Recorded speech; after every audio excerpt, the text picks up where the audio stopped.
They're calling it the largest food drive in the world, and the Daily Bread Food Bank is hoping that you'll want to get involved. Joining us now to talk about the 22nd annual Canstruction program, Neil Hetherington, CEO of the Daily Bread Food Bank. Thank you so much for coming in. Good morning. Let's talk about it. Canstruction. What can people do? It's incredible.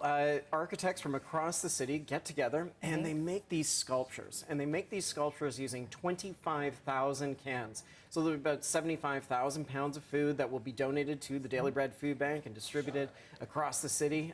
It's a wonderful outward expression of talent that is going to a great cause. I like that, being able to combine the two worlds, because as there are 21 teams participating. Do we have this right? This is at TD Centre, downtown Toronto. Can people just check it out, walk by? Yeah, we really hope people go have a look at TD Centre, see all the different sculptures. They're remarkable. They really are. These architecture firms, they often have their apprentices, or I don't know what the architecture version of that is, but they have their young students coming in and designing these things, and they're remarkable. And tonight we'll hand out some awards for not only the most creative, the most elaborate, the structurally sound, and we will be able to hand out the award for the one that uses the most cans. That's the one that I particularly like. Because the need is so important. We were talking about the 2023 Who's Hungry report. 1 in 10 Torontonians rely on food banks. Sadly, that number is likely higher. It's growing every single month. You know, when the pandemic happened, there were about 60,000 who were using the Daily Bread Food Bank across the city. That number almost instantaneously doubled to 120,000. And then it continued to grow at about 3 to 5% per month compounded.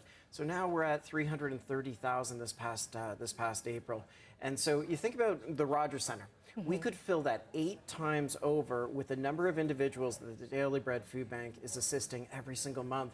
And so at some point we got to say enough is enough, and what are those policy changes that we need to implement in order to make sure nobody has to use the food bank? What are some of those policy changes that what can we do, or our governments do?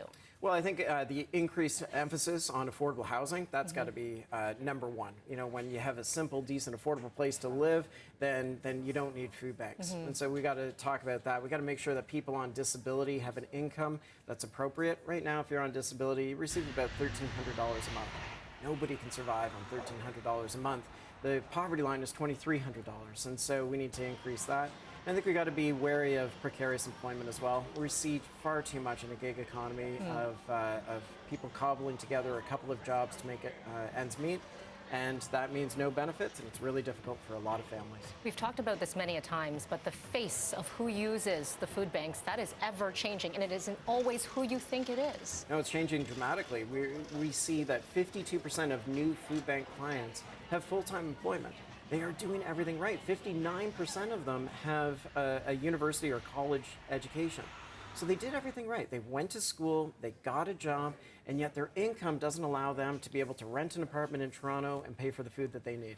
Looking at that same report that I was citing earlier, close to a quarter of food bank users spend their entire income on housing. That says a lot about where we are right now.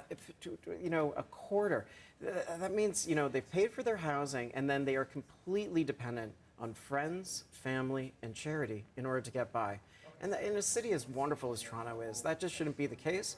And so we're going to continue to feed the need now, and we're going to advocate even harder to make those systemic changes that we talked about.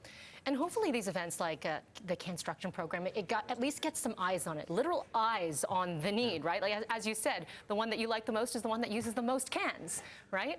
Yeah, I mean, it's an engagement point. You know, these people are using their talents in order to do something that is so positive. And so I'm hopeful that people will walk through TD Centre, that they will see the magnificent sculptures that are there, and they'll think to themselves about food insecurity. I really hope they do. And if you're watching right now, dailybread.ca, you can always go there, whether you're able to check out at TD Centre and see these beautiful sculptures and creations. And if you aren't, that website is always available to you because the need is always there. Neil Hetherington with the Daily Bread Food Bank, thank you so much, as always, for joining. Appreciate your time. Thanks. Thank you.